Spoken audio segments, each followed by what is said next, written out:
mitä mä siitäkin hyödyn, että osaan kolmiosta jonkun Hippokrateen valan? Ei kun, oliko se hypotenuusa vai hypotermia? Mä oon Onni ja mä näyttelen tässä näytelmässä Simoa. Simo on sellainen just täyttänyt 18 vuotta, on lukion kolmosella ja ylioppilaskirjoitukset on tulossa, mutta elämässä tapahtuu paljon muutakin.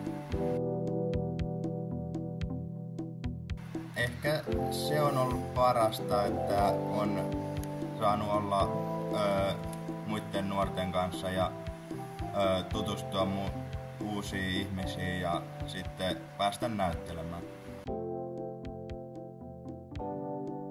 Tämä olisi tärkeää tulla katsomaan, koska jokainen nuori kokee varmasti jonkunlaista väsymystä tai uupumuksen oireita arjessa, niin sitten olisi ehkä helpompi tunnistaa niitä.